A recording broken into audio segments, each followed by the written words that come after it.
I was just coming out here. I just realized I hadn't checked the garden in a while, not even looked at it.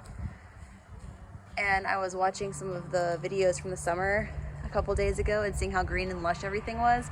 So I thought it would be fun to see what it looks like in January and then come back in 6 months and see what it looks like in the summer. Well, it took a lot longer than I thought, but the winter rye is finally popping up. Check that out. Those seeds, those old seeds worked. That's exciting. And that's even with it being, what was it, 11 degrees? It was below freezing for over 24 hours here. So even being below freezing, very cold, the winter rye still sprouted and is growing. It's pretty impressive. So that super cold killed like everything in the garden except for my lettuces because I brought them inside during that really cold time, and my garlic. My garlic is still there, and you know, some of my herbs and stuff, but pretty much the only thing that I have left growing is some lettuce that I've kind of just been eating off of here and there. That's it. That's the only thing in my garden right now. Isn't he such a pretty boy? You got those pretty tail feathers, sir. My golden comets, black australorp, and then I've got 2 barred rocks somewhere. There's my golden laced Wyandotte over there. This little white one is a little mixed breed bird.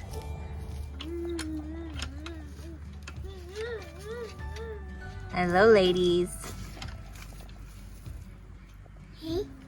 There's one of my barred rocks. I had 2 disappear. I'm guessing they were taken by hawks. Very, very sad.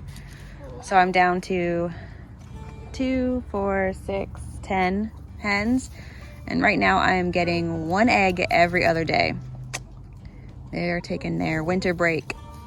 I actually had to go buy eggs the other day. I was shocked at the egg prices. I was like, man, I need to up my prices. No, not really. You gonna help me, farm girl? We're gonna put some fresh straw in their boxes. They like to get in there and kick all their straw out. My white egg layers probably haven't laid in at least 2 months because I've only been getting brown eggs to my customers the last probably 2 months, I'd say. So I'm hoping these ladies will start laying again soon. Their combs look pretty red. So if you did not know, that is one way you can tell which of your hens are laying, is if their combs are really red. If their combs are pale and pink, they are probably not actively laying. Here, let's get some rosemary and put some rosemary in their boxes too, okay?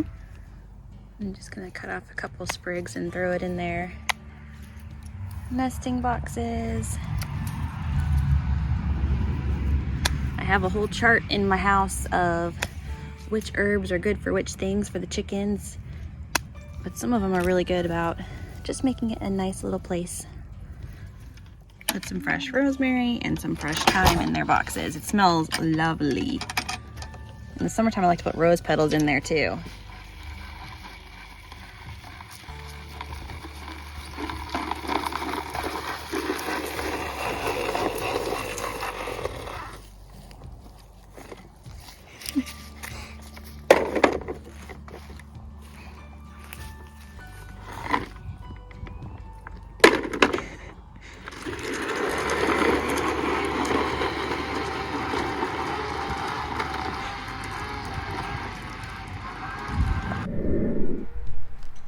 I didn't get everything done yesterday that I wanted to, so I'm back out again today.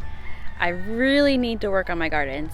I saw a video and it inspired me so much to get my gardens in shape while I'm waiting for planting season to come, which is just a couple weeks away, really. I could start planting some stuff right now, but I'm waiting a couple weeks just to be on the safe side.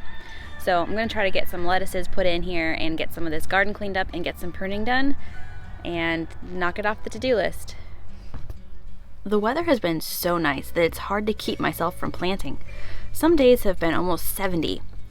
It feels like it's supposed to be planting time, but I know in my head it's January. There's more cold days to be coming. So I have to wait, and if this homesteading life is teaching me anything, it's to find the joy in the moments of waiting on the good things that are coming. Just around the corner of each new morning are good and beautiful blessings, and in the waiting of the dark nights there is joy in the anticipation of the sunrise. And who am I kidding?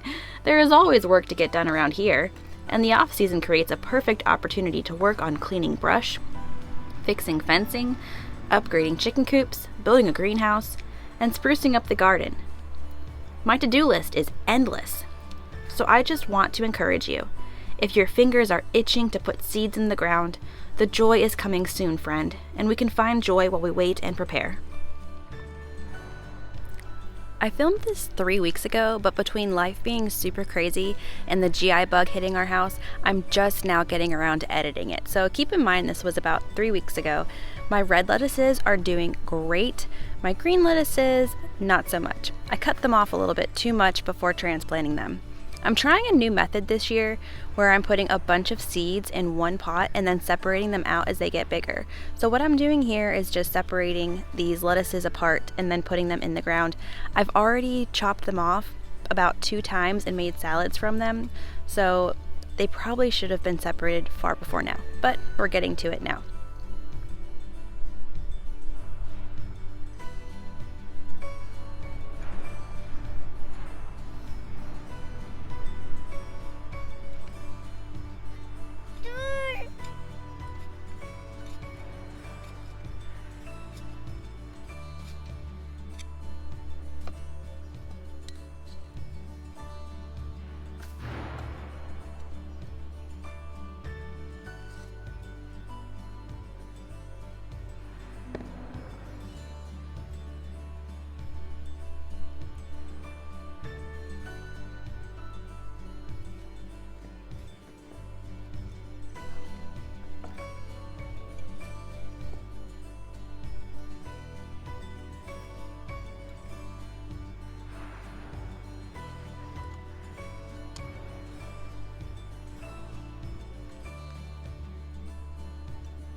Boy, I am not making as much progress as I think I'm going to each of these days.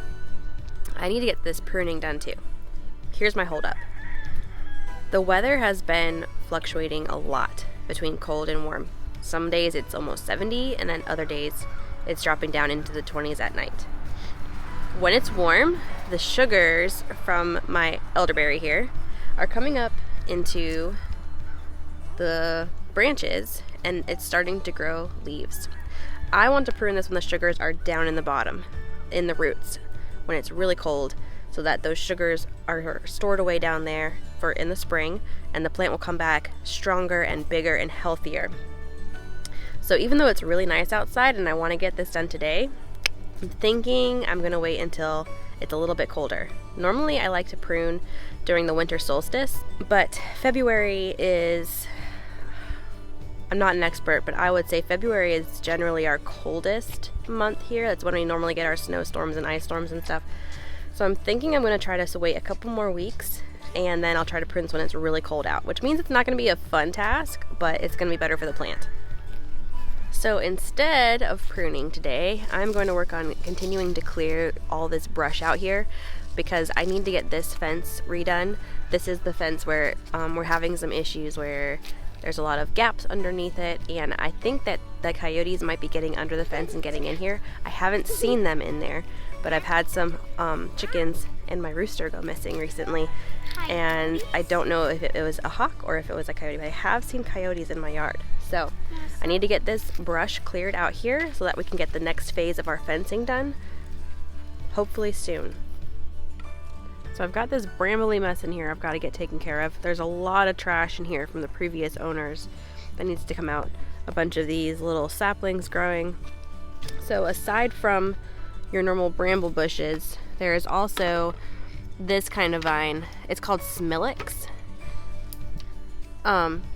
It has spikes on it and it grows up the trees, takes over the trees, and these are super thick when they go into the ground. So this is something that I've been battling out here, trying to get all this cleaned up so we can get in here and do the fence.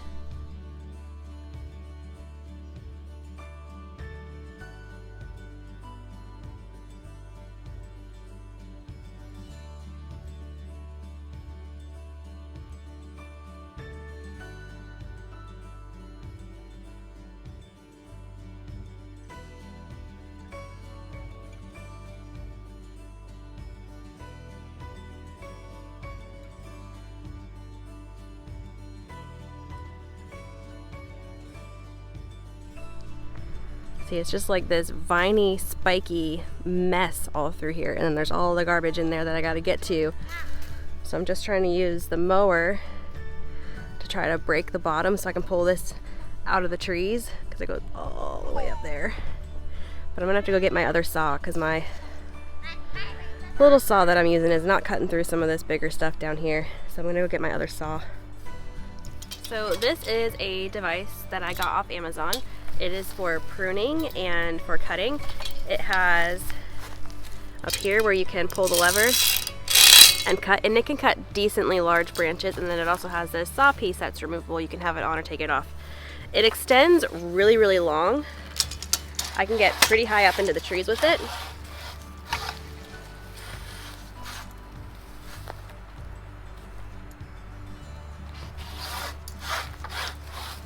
I use this a lot for pruning and getting branches that I need and stuff. So I'm going to use this for getting some of these smaller saplings out here and getting some of these Smilix vines that are very sharp and I don't really want to touch. This has been very useful. I use this a lot. So I'm going to put a link to this down below if any of you are interested in it. I ordered it on Amazon, so that's where I got it. I love it. It's very cool.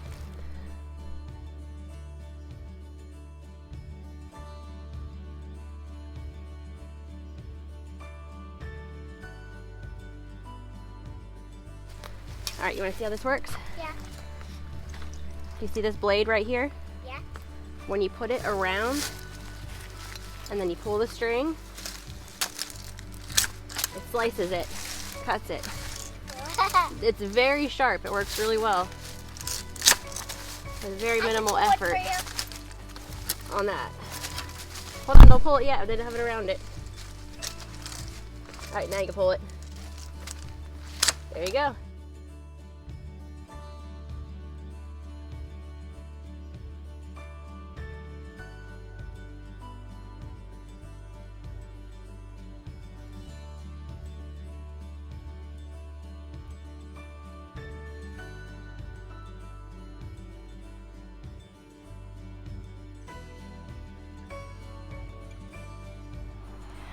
I'm gonna keep working on cleaning this up while I have time, and it's gonna take me several days. I'd love to hear what you guys are working on in your winter projects. I know here in South Carolina the weather is pretty mild and it's a great time to get some stuff done, especially stuff that you wouldn't want to be doing in the heat of summer. But I know other places there's lots of snow and you don't have the opportunity to be outside and working on this right now. But you can always work on indoor organization and projects too. So thanks for hanging out. I'm gonna keep working and I'll see you next time.